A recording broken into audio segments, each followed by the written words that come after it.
만나고 제 인생은 완전히 바뀌었습니다.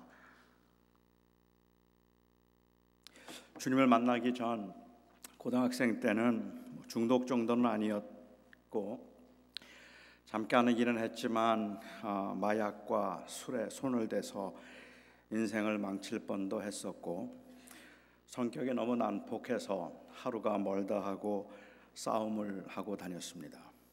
부모님 지갑에 손을 대기 시작한 것은 중학교 1학년 때부터였습니다. 고등학생이 되었을 때는 담이 제법 커져서 크게는 몇십만 원을 훔쳐 주로 친구들과 노름을 했습니다. 타고난 저의 출중한 외모 때문에 저를 흠모하던 여학생들에게 깊은 상처를 주면서 한 달이 멀다 하고 헤어짐과 만남을 반복했습니다. 제 외모로 한 여자만 좋아하는 그것은 불공평함이라고 생각했기 때문입니다. 부모님은 아직도 모르고 계시지만 성적은 항상 바닥을 쳐서 성적표를 조작해서 보여드려서 안심시켜 드려야 했습니다. 그렇게 막 살다가 제가 고등학교 2학년 때 예수님을 만났습니다.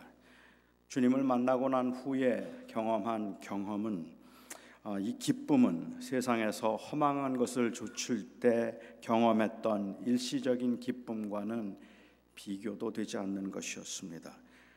그리고 고등학교 3학년 때 저는 주님의 음성을 들었습니다.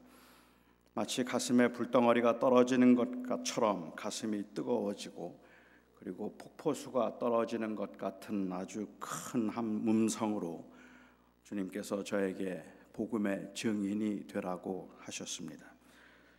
그날 저는 제 삶을 복음을 위해서 하나님께 온전히 드리기로 헌신하고 완전히 새 사람이 되었습니다. 이 정도로 전과 후가 아주 드라마틱하게 다르다면 구원의 위대함 그리고 이 신앙의 절대적 필요성 그리고 이 신앙의 위대한 힘에 대해서 확실하게 다른 사람들에게도 증거할 수 있을 텐데 지금까지 제가 드린 말씀들은 다 지어낸 이야기들이고 저의 삶에는 그런 드라마가 없습니다. 장난이 조금 심하기는 했지만 심각하게 말썽을 피운 적도 없었고 부모님 몰래 결석이나 조퇴를 한 기억도 없을 만큼 학교 생활에 충실했습니다. 단돈 100원도 부모님 몰래 부모님의 지갑에 손을 댄 적이 없습니다. 한국에서 고등학교를 다니는 동안에는 학교에서 단체로 관람하는 성웅 이순신 아니면 증언 이런 영화들 말고는 극장을 간 적도 없었고 저는 한국에서는 여자친구를 사귄 적도 없었습니다. 그 외모에 여자친구를 사귀지 않는 것은 죄악이라는 친구들의 유혹이 컸지만 저는 참았습니다. 연애를 못한 게 아니라 안 했습니다. 그러다가 저는 교회 다니기 시작했고 예수님을 믿게 되었습니다. 정말 막연히 성경을 조금 더 알고 싶다는 마음이 생겨서 제가 신학교에 가고 싶었지만 목사가 될 확신은 없었기 때문에 제가 목사로서 부름을 받았다는 소명의 확인은 제가 안수받을 때 아마 가졌던 것 같습니다. 제가 죄인임을 절실하게 깨닫고 기도만 하려면 눈물이 나서 며칠 동안 울며 회개했던 경험은 미국에 와서 고등학교 3학년 때 했습니다. 그런데 돌아보면 뭘 그렇게 잘못해서 회개하며 울었는지 잘 모르겠습니다. 무슨 죄를 회개했는지 기억도 없습니다. 설교를 들으면서 교만에 관한 설교를 들으면 제가 교만했다고 울었고 용서에 관한 설교를 들으면 제 마음에 미움이 있음을 용서해달라고 울었습니다. 돌이켜 생각해보면 그런데 그때 그 회개도 진정한 참된 회심의 결과였는지 아니면 그냥 이 고등학생의 이 센티멘탈했던 고등학생의 감성이었는지 그것도 잘 모르겠습니다. 그렇게 회개했다고 제가 전격적으로 변화된 온전한 삶을 살지는 않았기 때문입니다. 그렇게 40여 년이 지난 지금도 교만과 미움은 여전히 제게 가장 큰 죄로 남아 있으니까 내가 정말 회심해서 회개하며 그때 울었을까 잘 모르겠어요. 아마도 여기에 계신 대부분의 여러분들도 그러시리라고 짐작을 합니다. 예수를 믿고 난 후와 믿기 전의 삶에 그렇게 큰 변화나 차이가 없어서 지금 내가 믿는다는 그 고백이 참된 고백일까라는 의심이 종종 생기고, 우리 안에는 그런 변화가 별로 없는 것 같기 때문에 처음 가보는, 한 번도 가보지 않은 길이라서 내 믿음이 진짜 믿음인지 아니면 내가 그냥 뭔가에 속아서 진짜 믿음은 따로 있는데 믿는 거라고 착각하고 있는 것은 아닌가 누군가에게 물어보고 확인하고 싶을 때도 많이 있을 겁니다. 그나마 저는 목사라는 직업을 가지게 되어서 적어도 저의 삶의 모습이나 저의 삶의 방식에 있어서는 완전하게 달라졌지만 그걸 분명한 회심의 결과라고 말할 수도 없을 겁니다. 목사는 다 구원을 받는 것도 아니고 종교 생활이 언제나 회심의 결과를 말하는 것은 아니기 때문입니다. 어쩌면 사실은 목사들이 더 착각하기 쉬울지도 모르겠어요. 그렇게 교회 생활을 하고 종교적인 활동을 하고 있기 때문에 마치 믿음이 있는 것처럼 아니면 회심한 것처럼 오해를 할 가능성이 더 높겠다는 생각도 듭니다. 어떤 사람들은 그래서 자신이 예수 믿기 전에 얼마나 못된 사람이었는가를 과장해서 설명하려고 하기도 합니다. 그 회심이 분명하다는 것을 말하기 위해서, 스스로라도 확인하기 위해서라도 그렇게 과장해서 간증을 하기도 하죠. 요즘은 간증도 이 전과 8범, 전과 9범 정도의 간증은 감동이 없습니다. 연쇄 살인범, 아니면 조폭 두목, 고문 기술자, 승려가 회심해서 목사가 되었다고 해야 관심을 겨우 가질 정도입니다. 아마 옛날에도 그런 일들이 좀 있었나 봅니다. 스펄전 목사는 하나님의 은혜를 말하기 위해서 죄를 자랑하지 말아야 한다고 했어요. 우리는 하나님의 은혜를 강조하기 위해서 때로는 우리가 얼마나 죄인인가 하는 것을 인정해야 할 것 같고 고백해야 할 것 같은데, 실제로 우리의 삶에는 그렇게 큰 죄가 없어요. 그렇게 심각하게 우리를 괴롭히고 있는 그런 그 과거의 그 끔찍한 죄의 모습이 별로 없는 분들이 많다는 말이죠. 대체로 사람들은 이런 드라마틱한 삶을 살지 않기 때문에 예수 믿게 된 간증을 좀 하라고 하면 별로 간증할 것이 없다고 말을 하거나, 실제로 그 간증할 것이 별로 없다는 사실 때문에 획기적으로 변화되었다는 사람들의 말을 들으면 굉장히 부러워하기도 하고, 또 그런 간증을 들으면 은근히 위축이 되기도 합니다. 어쩌면 그것보다 더 심각한 것이 있다면 자신이 정말 변한 것인지, 그리고 무엇이 변한 것인지 현상적으로 볼 수가 없어서 내가 정말 하나님을 제대로 믿고 있는 것은 맞는가라는 의심이 생길 때가 많다는 것입니다. 아마 여러분 중에도 예수님을 믿고 완전히 달라졌다고 할 만큼 과거에 그렇게 못되게 살지 않았거나, 아니면 믿고 난 후에 그렇다고 엄청나게 변한 것이 있는 것도 아니기 때문에 믿음에 자신이 없는 분들이 많이 계실지도 모르겠습니다. 제가 처음 목회를 시작해서 가졌던 가장 큰 고민은 내가 목회를 잘하고 있는가 하는 것이었던 것 같아요. 처음 목회를 하면서 열심히 나름대로 하기는 하는데 내가 잘하고 있는 건지 아니면 내가 잘못하고 있는 건지 그것을 확인해 보고 싶을 때가 너무 많이 있었고, 그래서 내 목회 때문에 혹시 교인들이 잘못되는 건 아닐까라는 그러한 두려움을 가졌던 적도 있었습니다. 이처럼 우리의 믿음이 진짜인가 하는 의문을 우리는 가질 수 있을 것 같아요. 잘 변하지 않으니까요. 우리는 살아가면서 우리가 전에는 이라고 말할 만한 인생의 분기점들을 경험하면서 살아갑니다. 우리에게는 삶의 방식이나 혹은 습관, 그 관심에 있어서 우리의 인생이 완전히 달라졌다고 할 만한 분기점들이 있습니다.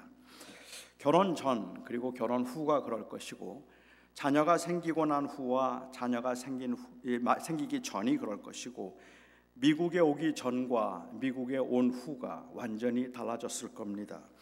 도박에 빠지기 전과 도박에 빠진 후가 그 인생이 완전히 달라진 사람도 있고, 사업이 아주 잘 되던 때와 그리고 그때 그 사업이 망함으로 인한 그 차이가 너무 커서 그 사업이 망한 날이 인생의 분기점이 된 분들도 계실 겁니다.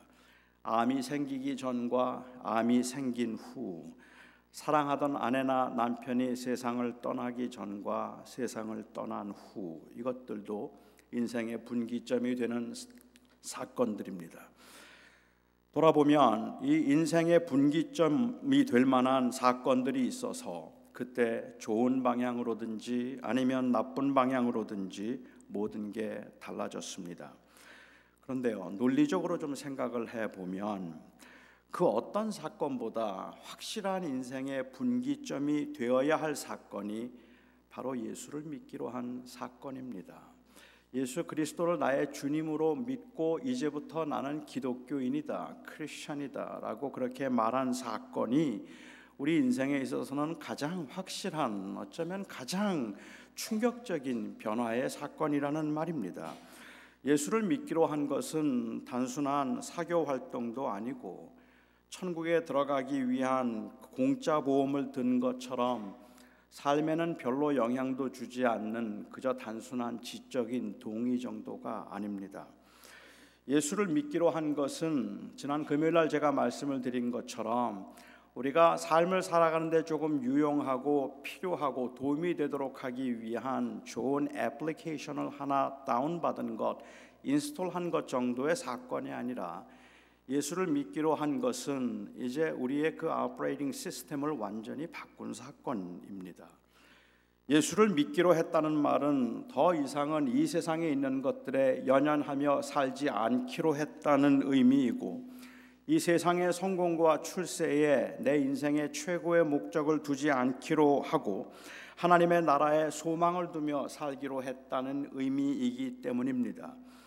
예수를 믿기로 했다는 말은 이제 더 이상은 죽음을 인생의 종착점으로 보지 않고 새로운 시작으로 보기로 했다는 의미이기 때문입니다.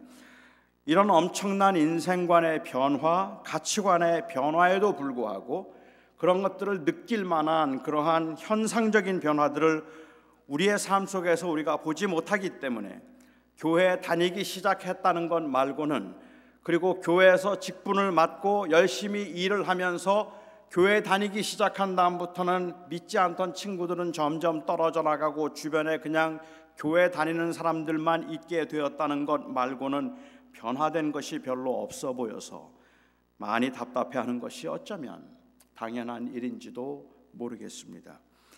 그래서 오늘 본문을 시작하는 우리도 전에는 이라는 이 말이 우리에게는 그렇게 실감나게 다가오지 않습니다. 그레데교회 교인들이 유난히 못되고 그리고 악하게 살았던 사람들이거나 아니면 우리가 아직은 바울이 말하고 있는 이런 영적인 경지에 이르지 못하기 때문인지, 그래서 바울의 그 말에 공감할 수 없기 때문인지 모르겠어요. 3절 말씀을 다시 한번 읽습니다. 우리도 전에는 어리석은 자요, 순종하지 아니한 자요, 속은 자요, 여러 가지 정욕과 행락에 종노릇한 자요, 악독과 투기를 일삼은 자요, 가증스러운 자요, 피차 미워한 자였다. 우리가 이 정도는 아니잖아요. 예수 믿기 전에 이랬던 사람들 그렇게 많지 않잖아요.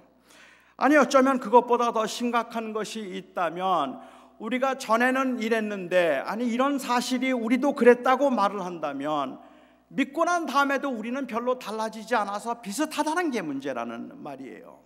2절에서 말하고 있는 아무도 비방하지 말며 다투지 말며 관용하며 범사에 온유함을 모든 사람들에게 나타낼 것을 기억하게 하라는 말씀이 만일 우리도 전에는 이라는 이 말씀과 대조를 이루고 있는 것이라면, 예수를 믿고 있는 지금 우리의 모습은 바울이 언급하고 있는 예수를 믿고 난 후의 사람들의 그 묘사와도 거리가 있다는 겁니다.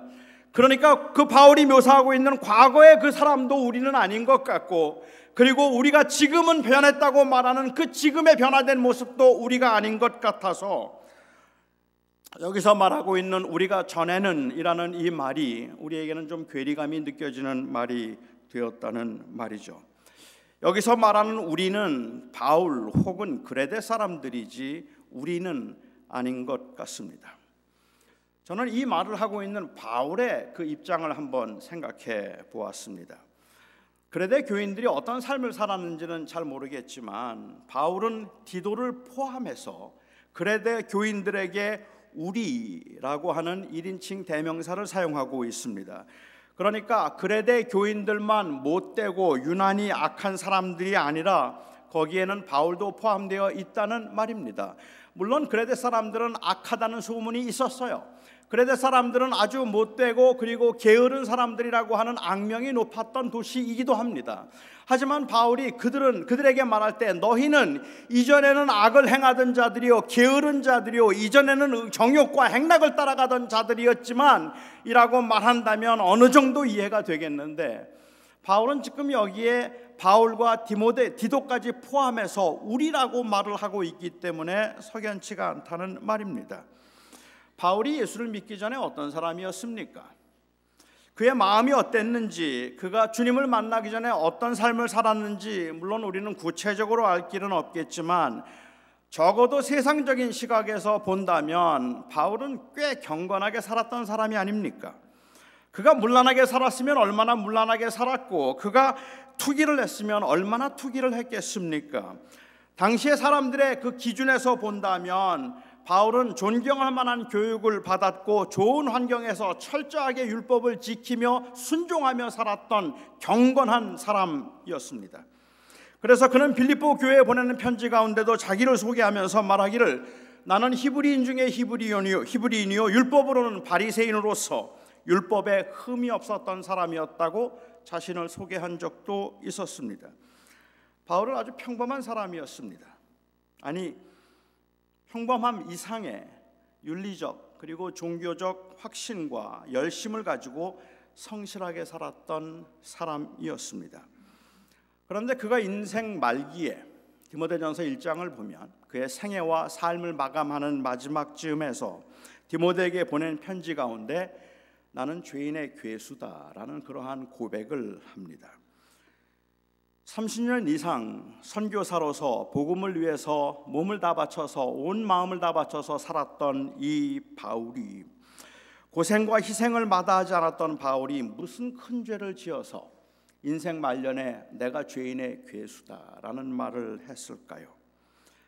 남들은 모르지만 자기와 하나님만 알고 있는 비리들이 있어서 지금 양심선언을 디모데에게 하고 있는 겁니까? 내가 사실은 경건해 보였지만 열심히 내가 이렇게 선교를 하는 것 같았지만 사실 나는 비리가 많어, 뭐 이런 걸 말하는 걸까요? 그럴 리가 없습니다. 만일 그가 아무도 모르고 있던 그 비리와 잘못들에 대한 양심선언이었다면 그 이후에 디모데에게 이렇게 살라 저렇게 살라 말하지 못했을 겁니다.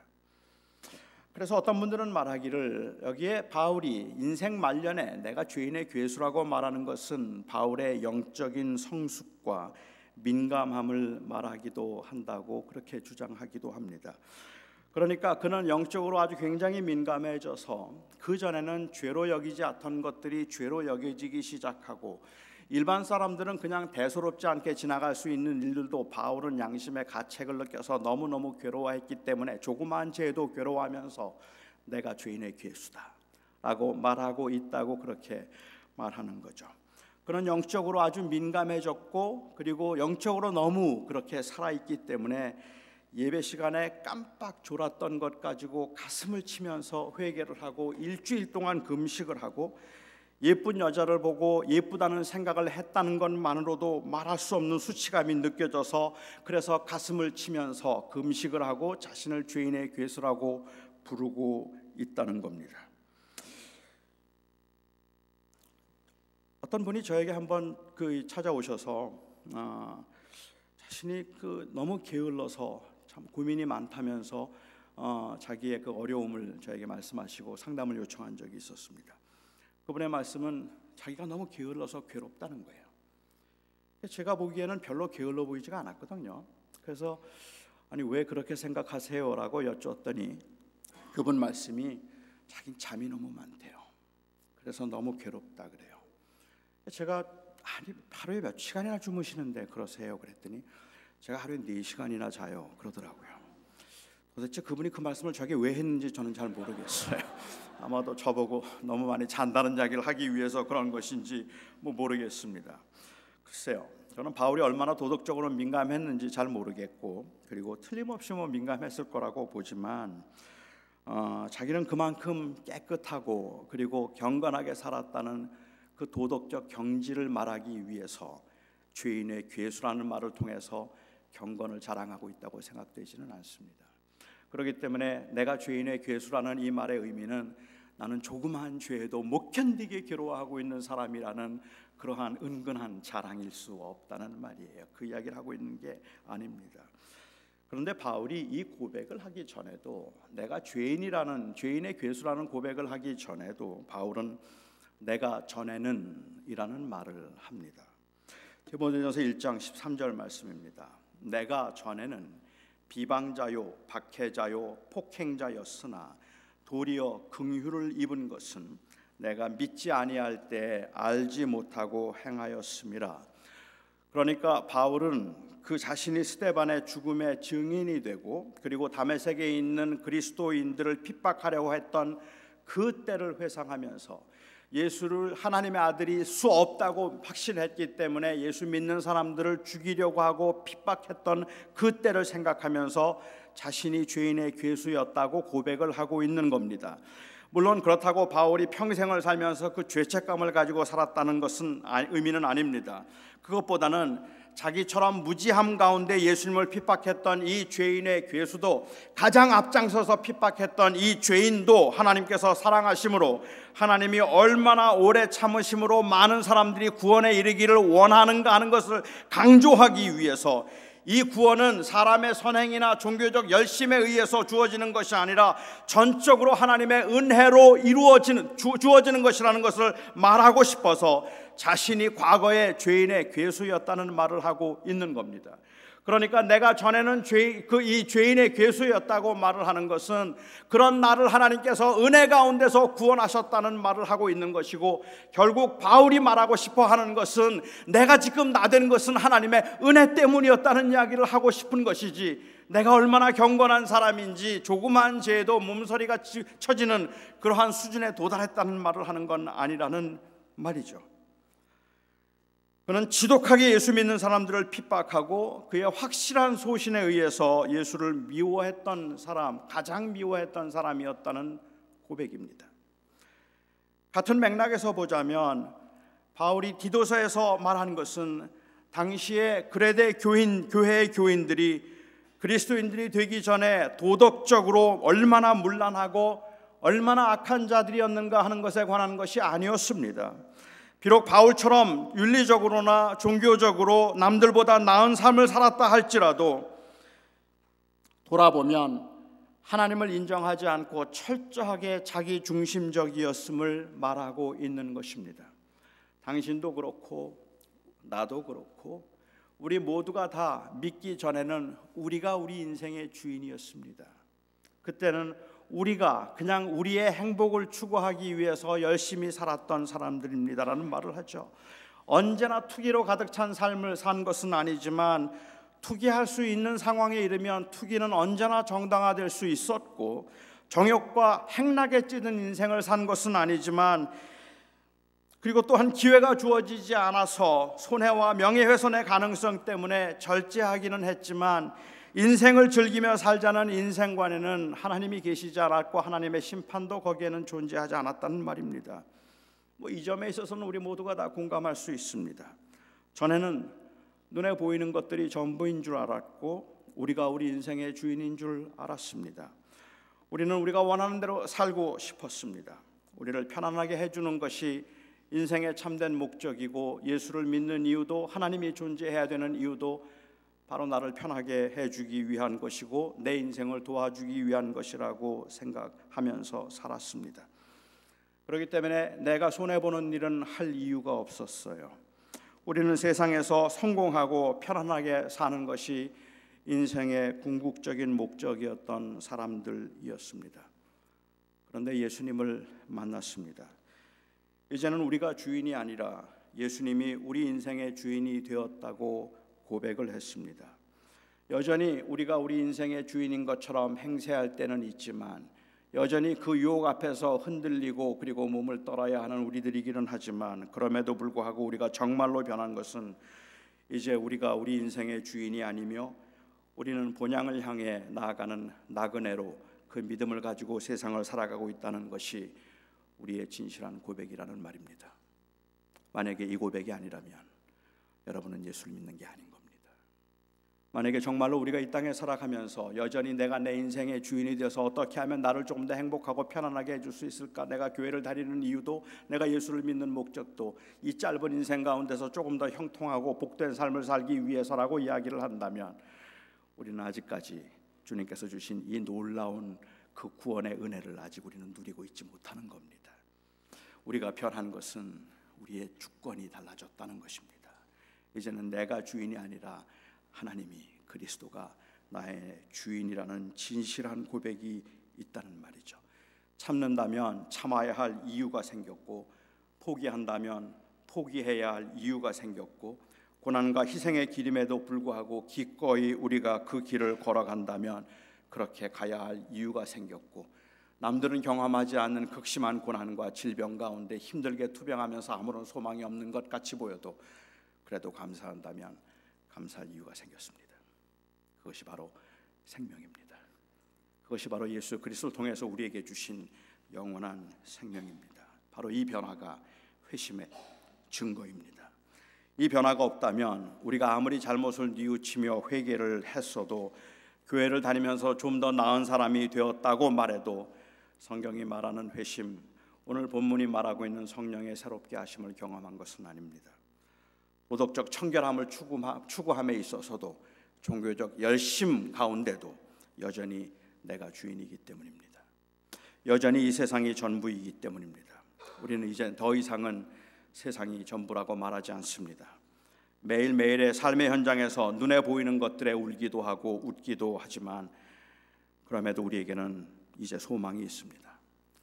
억울하고 힘든 일을 당하면서 분노하고 좌절할 때 하나님의 영광을 위해서 아무도 비방하지 말고 온유하며 관용하라는 이 말씀의 권면을 받으면 이제는 그 말씀이 구속력이 있어서 우리의 마음을 괴롭히고 자신과의 싸움을 포기할 수 없을 만큼 우리의 인생관과 가치관은 달라졌습니다. 하나도 변하지 않은 것 같은데 사실은 놀랍게 변한 겁니다. 아무것도 변한 것이 없어 보이는데 사실은 이 고백은 엄청난 변화를 의미하는 겁니다. 진심으로 예수가 우리의 주인이라고 고백할 수 있고 그 고백 때문에 변하지 않고 있음에 아파하고 답답해한다면 그건 굉장한 변화입니다. 그래서 지금도 가장 먼저 확인하고 싶은 것은 우리가 진심으로 예수 그리스도를 우리의 주님이라고 고백할 수 있는가 하는 것입니다. 저와 여러분이 이 고백을 진심으로 할 수 있다는 것은 사실은 생각할수록 소스라칠 만큼 놀라운 변화입니다. 아니, 그 변화대로 살 수 있는가라는 질문을 하기 이전에, 정말로 변했다는 증거로 그렇게 살고 있는가라는 말을 하기 전에 내가 말하고 있는 이 고백이 진실한가 하는 그 질문이 무엇보다 중요할 것 같습니다. 이 고백은 단순한 지적인 인정이 아니라 성령의 도우심에 의한 의지적 결단입니다. 그래서 바울은 5절 말씀을 하셨습니다. 저는 바울이 이제 경건하고 바르게 살라고 할 때 5절에서 우리를 구원하시되 우리가 행한 의로운 행위로 말미암지 않고 오직 그의 긍휼하심을 따라 중생의 씻음과 새롭게 함을 얻게 하셨다고 한 이 말씀이 제 마음에는 정말로 큰 위로와 그리고 감동이 되었습니다. 선하게 살고자 애를 쓸 때 자칫 그 선을 우리의 의로 여기는 경향이 우리에게는 있습니다. 또한 그렇기 때문에 선하게 살려고 애를 쓰는 만큼 변화가 없을 때 좌절할 수 있습니다. 교회 생활을 열심히 하던 분들이 요즘은 교회를 떠나는 추세입니다. 그들이 교회를 떠나는 이유 중에 하나가 있다면 교회 열심히 다닌다고 변하지 않기 때문에 그렇습니다. 교회를 열심히 다녀보았는데 교인들도 똑같다고 말합니다. 그 공동체 다녀보니까 그 공동체도 별로 소망이 없어 보인다는 것이, 사람들이 하나님을 인격적으로 믿는다고 하는 사람들이 교회를 떠나는 이유 중에 하나입니다. 변하지 않으니까요. 우리가 변화를 받았다고 말하는 것은, 이것은 우리의 행동에 자신이 있기 때문이 아닙니다. 우리가 전에는 세상의 영향력을 따라서, 세상 향락을 따라 살았지만 이제는 그런 향락에 대한 유혹이 우리에게 전혀 없기 때문에 우리가 변했다고 말하는 게 아닙니다.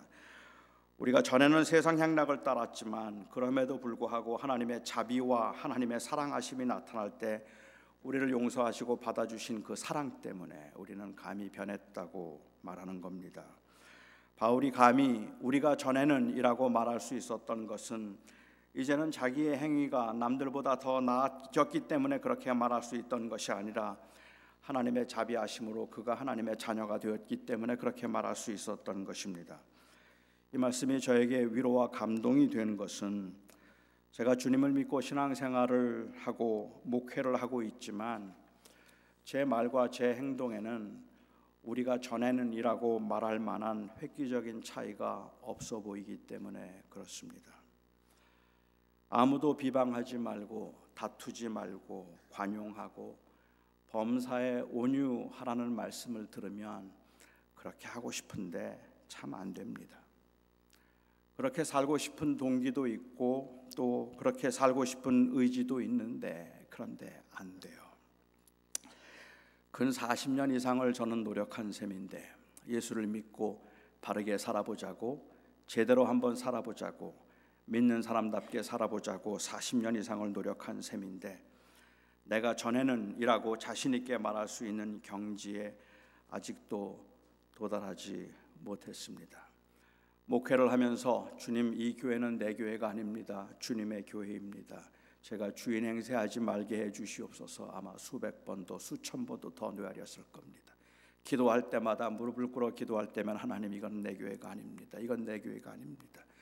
그렇게 수없이 그렇게 외쳤는데도 불구하고 불쑥불쑥 다가오는 그 자존심이 상하고, 내가 어떻게 섬겼는데 나를 이렇게 대할 수 있단 말인가라는 생각이 들 때마다 난 아직도 변한 게 하나도 없구나라는 생각을 하게 됩니다.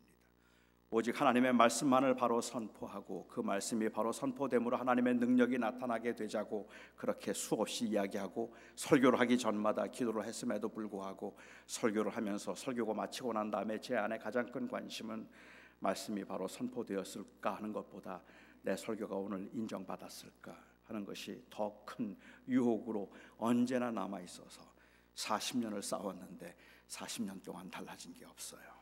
여전히 지금도 죄의 유혹 앞에 넘어가고, 여전히 지금도 내가 주인인 것처럼 행세하려고 하는 그 관성이 제 안에 남아 있어서 저를 못 견디게 괴롭게 합니다. 그런데도 포기할 수 없습니다. 그런데도 낙심할 수 없습니다. 제가 그런데도 포기할 수 없는 이유는, 나의 나된 것은 내 행위가 아니라 바로 은혜 때문임을 알기 때문에 그렇습니다. 나의 선행 때문에가 아니라 바로 그 은혜 때문에 그 영원한 생명의 소망을 따라 상속자가 되게 하셨기 때문에 그렇습니다. 6절과 7절을 다시 읽어보겠습니다. 우리 구주 예수 그리스도로 말미암아 우리에게 그 성령을 풍성히 부어주사 우리로 그의 은혜를 힘입어 의롭다 하심을 얻어 영생의 소망을 따라 상속자가 되게 하려 하심이라. 우리가 전에는 이라고 말할 수 있는 이 회심의 분명한 증거는 얼마나 많이 변했는가가 아니라, 오직 그 은혜로 우리를 의롭게 하심으로 영생의 상속자인 나그네로 소망을 가지고 이 세상을 살아가고 있는가 하는 것입니다. 바로 이 소망 때문에, 이 은혜 때문에 변한 것이 없고 잘 안 되는데도 관용하며 다투지 말며 범사에 온유하라는 이 말씀을 놓을 수 없고 포기할 수 없는 겁니다. 이 은혜 때문에 우리는 그리스도인답게 살고 싶은 겁니다. 우리가 정말로 이 회심의 그 능력을 안다면, 아니, 하나님께서 우리를 구원하셔서 우리로 하여금 우리의 선행을 따라서가 아니라 우리로 하여금 그 하나님의 은혜 때문에 하나님의 자녀가 되게 하셨다는 사실이 이 땅의 어떤 것보다도 분명하고 확실한 변화라고 우리가 그렇게 믿는다면 우리는 이 사실을 붙들어야 우리의 삶에서 변화를 볼 수 있을 겁니다. 사람이 변했으면 변해야 하는 것이 있는데 변하고도 변해야 할 것이 변하지 않을 때는 변한 것이 변하지 않도록 변한 것을 붙들어야, 변한 것을 놓치지 말아야 변할 수 있습니다. 너무 어렵죠? 제가 적어놨어요. 한번 PPT로 볼까요? 사람이 변했으면 변해야 하는 것이 있는데 변하고도 변해야 할 것이 변하지 않을 때는 변한 것이 변하지 않도록 변한 것을 붙들어야 변할 수 있다. 여전히 어려운가요? 다시 읽어볼까요?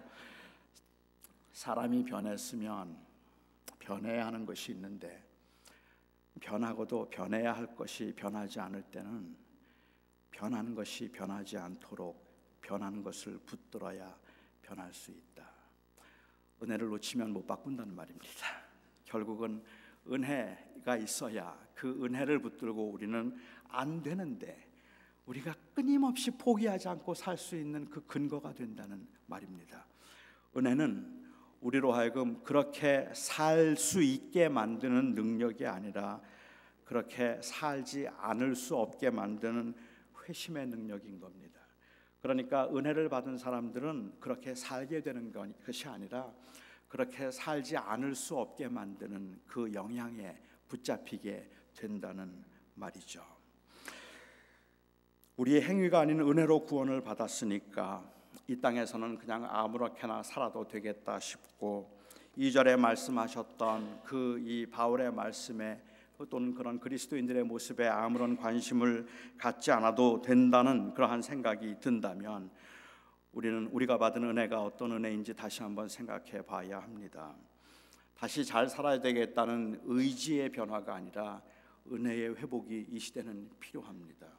그러니까 우리는 기도해야 합니다라는 것은 의지에 대한 호소가 아니라 저는 은혜에 대한 상기여야 한다고 생각해요. 그러니까 나는 할 수 있습니다가 아니라 할 수 없지만 하지 않을 수 없는 이 은혜 때문에 우리는 10번을 넘어지고 100번을 넘어지고 1000번이 꺾여도 또 일어나야 하는 겁니다. 일어날 수밖에 없어요. 왜? 우리는 하늘의 소망을 두고 살게 만드신 하나님의 은혜를 입은 자들이기 때문에 그렇습니다. 그런데 이 은혜를 싸구려 언어로 전락시켜서 그냥 아무렇게나 살아도 죽으면 천국에 갈 수 있다는 식으로 생각하게 만들었다는 것이 너무 아쉬워요. 어쩌면 이건 이 엄청난 은혜를 싸구려 은혜로 전락시킨 세속적 전도의 결과인지도 모릅니다. 단순히 교세를 확장시키기 위해서 그냥 믿지 않는데도 믿는다고 말하게 하고 믿음이라는 것은 손해볼 것이 없는 그냥 한번 동의만 하면 천국에 들어가서 영원히 영생을 누릴 수 있는 공짜 입장권이기 때문에 그냥 믿는다고 말만 하면 된다는 식의 이런 전도 때문에 그 은혜가 얼마나 엄청난 것인지를 말하지 아니하고 그냥 그렇게 해도 된다고 생각하고 교회 열심이면 믿음이 좋은 사람인 것처럼 세뇌해서 생긴 결과인지도 모릅니다. 믿음을 온전한 신뢰가 아닌 단순한 지적인 동의 정도로 만족하게 한 것은 그리스도인들로 하여금 어떤 희생도 어떤 양보도 하지 않아도 되도록 만들었습니다. 아니, 그 양보와 희생 앞에서 별로 고민하지 않아도 되게 만들었습니다. 기독교의 도덕적 타락이 세상의 지탄을 받는 이 시대에 오직 믿음으로만 구원을 받는다고 태만하고 무책임하게 살 수 없습니다. 물론 그러니까 행위가 있어야 구원을 받는다는 말이 아닙니다. 우리의 행위가 아닌 오직 믿음으로만 구원을 받았기에 우리는 우리의 연약과 우리의 한계에도 불구하고 선하게 살고자 죽을 힘을 다하는 겁니다. 그리스도의 선항의 신앙적 근거는 그 은혜로 인하여 은혜에 의하여 믿음으로 말미암아 구원을 받았다는 이 명백한 사실입니다. 선을 행해야 하나님의 백성이 될 수 있기 때문에 선을 행하지 않으면 하나님의 심판과 하나님의 저주를 받을 것이기 때문에 하나님의 백성이 될 수 있을 만큼 착한 사람이 된 것이 우리의 변화가 아니라 선을 행하지 않을 수 없을 만큼 하나님의 백성이 되게 하신 그 은혜가 소중하고 귀해진 것이 우리의 변화입니다. 여전히 서툴고 여전히 잘은 못하지만 정말 주를 위해서 살고 싶습니다. 그래서 관용하고 온유하고 아무도 비방하지 말라는 그 이 말들이 그냥 믿음이 좋은 어떤 사람을 위한 말이 아니라 매일 넘어지는 우리 같은 사람들에게도 가슴에 와닿는 말이 된다는 말입니다. 정말 안 돼요. 정말 화가 날 정도로 안 되고 낙심할 만큼 안 돼요. 참 변하지 않아요. 그래도 포기할 수 없는 겁니다. 한 청년이 코스타에 갔더니 코스타 끝날 때쯤에서 한 청년이 저에게 물어요. 목사님, 코스타 갔다 오면 변할까요? 그래요. 코스타 한다고 변할까요? 제가 이렇게 열심히 오늘 은혜를 너무 많이 받았는데 정말 변하고 싶은데 제가 완전히 달라질 수 있을까요? 그때 그 청년에게 제가 대답했습니다. 안 변할걸. 은혜 받아도 안 변할걸. 기도한다고 달라지나요? 안 달라질걸. 성경 공부 열심히 한다고 제자 훈련 받는다고 사람이 변합니까? 안 변할걸. 제가 그 청년에게 물었어요. 안 변하겠지만 하지 않을 수 있을까? 하지 않을 수 있을까? 안 된다고 그만둘 수 있을까? 그게 은혜잖아요. 매일 넘어져서 지금까지 이제 넘어진 이 경력이나 전력으로만 보면 더 이상 하는 건 의미가 없어요. 그런데 포기할 수 없어요. 왜요? 은혜 때문에 그렇죠. 어쩌면 이 프라그마티즘에 익숙해져 있는 현대 사회에서는 많은 사람들이 묻고 싶은 질문은 어쩌면 우리의 행동의 기준이 되는 질문은 Does it work? 그 질문이에요. 그게 됩니까? 하는 그 질문이에요. 전도한다고 사람이 변합니까? 기도한다고 자식이 바뀝니까? 열심히 그렇게 노력하고 애쓴다고 성품이 달라집니까? 안 되잖아요. 안 되는데 왜 해요? 이거는 프라그마티즘입니다. 실용주의에 익숙한 질문이죠. 그런데 우리에게 익숙한 것은 그것이 우리에게 중요한 질문은 Does it work? 그 질문이 아니라 Is it right? 그 질문이에요. 안 되는데 매일 넘어지는데 그게 할 일이라면 그냥 하는 거예요. 그냥 또 갈 수밖에 없는 거죠. 저는 지난 8년 반 동안 LA에서 사역을 하면서 이 본질적인 문제를 가지고 많은 갈등과 그리고 많은 고민을 했습니다. 많은 교인들이 그리 본질적으로 보이지 않는 것들의 마음을 빼앗겨서 은혜를 누리지 못하고 있는 것 같았기 때문입니다. 조금 더 구체적으로 말하자면 저는 현대 교회가 예수를 구주로 믿음으로 구원을 받는다는 이 놀라운 복음을 믿기만 하면 구원을 받는다는 싸구려로 만들어 버렸는지 모른다는 생각이 들었기 때문입니다. 여러분은 우리가 예수를 믿음으로 구원을 받았다는 이 말과 믿기만 하면 천국에 갈 수 있다는 이 두 말의 차이가 느껴지십니까? 믿기만 하면 구원을 받는다는 말은 선하게 살지 않아도 된다는 구실을 만들어 버렸다는 말입니다. 믿기만 하면 구원을 받는다는 말은 예수 믿는 사람들이 교회에서 그리 중요해 보이지 않는 일들로 원수가 되고 생활의 현장에서 믿지 않는 사람들과 하나도 다를 것 없이 살아가지만 그래도 그것 때문에 어떻게 살아야 할까를 고민하는 것보다는 그냥 괜찮다고 말하게 만드는 천국 들어가는 그냥 입장권 받은 것 정도로 여기게 만들어 버렸기 때문입니다. 그런데 바울은 그렇게 말하지 않습니다. 당시 도덕적 문란함으로 악명이 높았던 그레데 도시에 있는 교인들에게 바울은 이 선행을 강조합니다. 다르게 살아야 할 것을 강조하는데 그 행위의 근거는 은혜였다는 말입니다. 예수님께서 한 번은 제자들에게 말씀하시면서 돼지에게 진주를 던지지 말라는 말씀을 하셨습니다. 저는 이 말씀에도 좀 오해가 많다는 생각을 했었어요. 돼지에게 진주를 던지지 말라, 이 말씀 거룩한 것을 개에게 주지 말라는 말씀을 보면서 많은 사람들은 이 말씀이 영적인 분별력에 관한 말씀이라고 생각을 했습니다.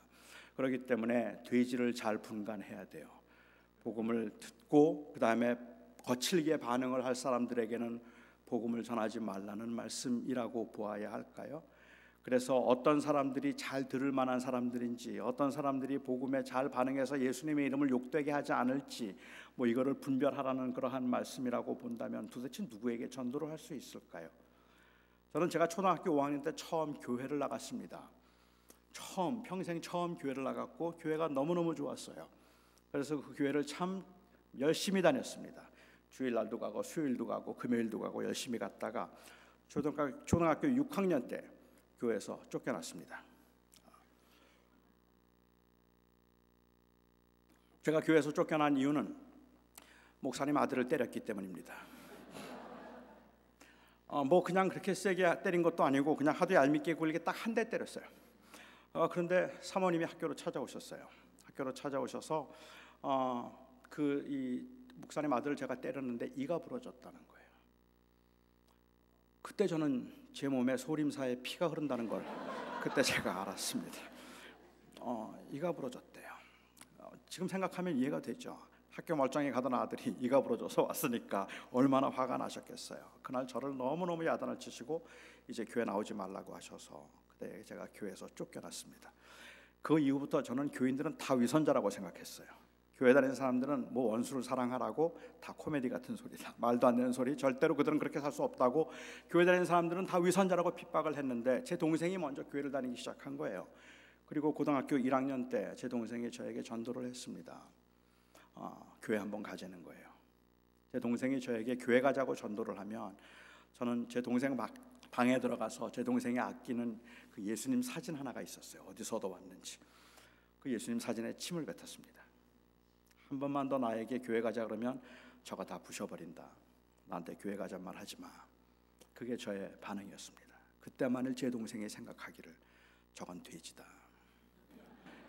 돼지에게 진주를 던지니까 저 돼지가 진주를 밟는구나.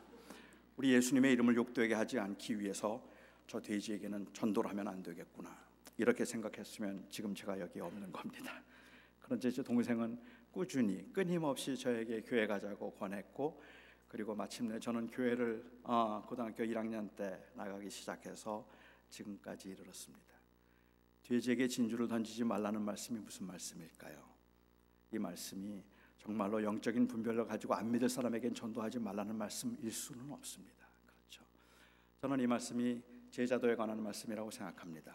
물론 마태복음 7장에 있는 말씀들이 다 순서대로 그렇게 논리적으로 기록된 것이 아니라 하나씩 끊어서 생각해 볼 수도 있겠지만, 그럼에도 불구하고 돼지에게 진주를 던지지 말라는 말씀을 7장 끝부분에 나오고 있는 거짓 선지자를 조심하라는 말씀 다음에 그 주변에서 말씀하지 않고 오히려 너희는 비판받지 않으려거든 비판하지 말라고 말씀하시고, 내 눈에 있는 들보는 보지 못하면서 남의 눈에 있는 티를 보느냐고 말씀하신 후에 이 말씀을 하신 것을 보면 이 말씀은 단순히 분별력을 가지고 돼지에게는 전도하지 말라는 말씀이 아닌 것 같아요. 오히려 그 돼지에게 전도하는 것처럼 그 중요한 것을 소홀히 함부로 다루지 말라는 말씀을 하신 제자도에 관한 말씀이라고 생각합니다. 이렇게 한번 말씀을 드려보면 어떨까요? 지금은 제가 너무 약해져서 못하지만 옛날엔 제가 탁구를 굉장히 좋아했습니다. 그래서 탁구장에서 살았어요. 너무 탁구를 좋아하고 또 이 탁구에 푹 빠졌던 적이 있었는데, 그 당시에 유명했던 우리 한국 국가대표 선수 중에 윤남규라는 선수가 있었습니다. 혹시 여러분도 아시는지 모르겠어요. 윤남규라는 국가대표 선수가 있었는데요, 이건 예입니다. 한번 예를 들어보죠. 제가 탁구를 너무 좋아한다는 소식을 듣고 이 윤남규라는 국가대표 선수가 저에게 자기가 쓰던 탁구 라켓을 준 거예요. 그냥 공짜로. 제가 너무 예입니다. 진짜는 받은 적 없어요. 근데 예로 저에게 이제 그 탁구 라켓을 준 겁니다. 이건 국가대표 선수가 저를 생각해서 너무도 귀한 걸 저에게 준 거예요. 그래서 제가 그걸 받고 너무 좋았어요. 감동이 말할 수가 없는 겁니다. 집에 들어왔어요. 제 아내와 그 아이들을 모아놓고 이야기를 합니다. 여보 이게 뭔지 알아? 이게 윤남규 선수가 쓰던 탁구 라켓이야. 이건 돈으로도 못 사는 거야. 근데 그걸 나한테 선물로 줬다. 이거 진짜 귀한 거야. 하지만 탁구가 뭔지, 윤남규가 누군지 모르고 있는 저의 가족들은 시큰둥합니다. 그래서 그게 뭐 어쨌다고요? 아니 이게 어떤 건데 이 가치를 모른단 말이야? 이건 윤남규 선수가 쓰던 거라고. 이거는 국가대표가 쓰던 건데 나한테 공짜로 줬다고. 이거 진짜 귀한 거야. 이건 돈 주고도 못 사. 좋겠네. 그냥 그 정도예요. 그런데 그 다음날 저는 그것을 그렇게 아내와 아이들에게 그렇게 자랑하고 난 다음에 그걸 그냥 응접실에 그냥 내버려 두었어요. 다음날 저는 그걸 가지고 안마를 했습니다. 그 다음날은 그걸로 파리를 잡았어요. 어느 날은 그걸로 망치로 못을 박기도 했어요.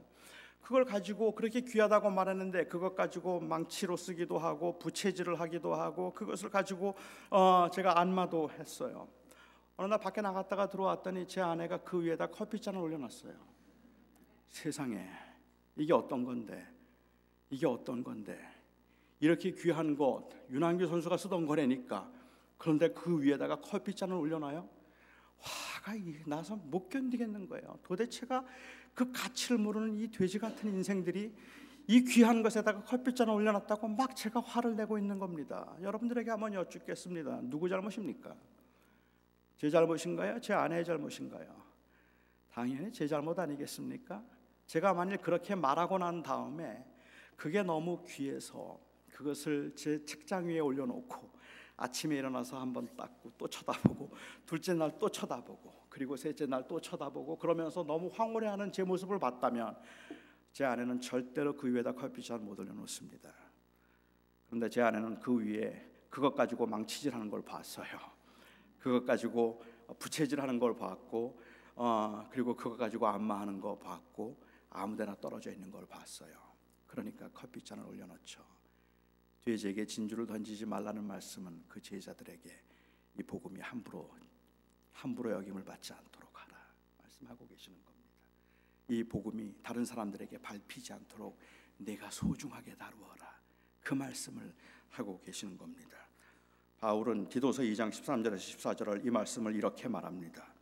복스러운 소망과 우리의 크신 하나님 구주 예수 그리스도의 영광이 나타나심을 기다리게 하셨으니 그가 우리를 대신하여 자신을 주심은 모든 불법에서 우리를 속량하시고 우리를 깨끗하게 하사 선한 일을 열심히 하는 자기 백성이 되게 하려 하심이라. 3절 8절에서 이렇게 말합니다. 예수 그리스도의 복음의 은혜를 계속 말하라고 하면서 그는 말하기를 이는 하나님을 믿는 자들로 하여금 조심하여 선한 일을 힘쓰게 하려 합니다. 저는 예수를 오직 믿음으로만 구원을 받는다는 사실은 이건 말할 수 없는 은혜라고 생각을 하는데 이 믿음으로만 구원을 받는다는 이 은혜는 우리로 하여금 하나님 앞에서 안 되는 일임에도 불구하고 정말 바르고 선하게 살도록 하기 위한 그러한 충분한 동기부여가 돼야 되는데 그런데 믿음으로만 구원을 받는다는 이 말이 아무렇게나 살아도 된다는 말에 합리화가 되었다는 것이 너무 가슴이 아프다는 말입니다. 그럴 수 없습니다.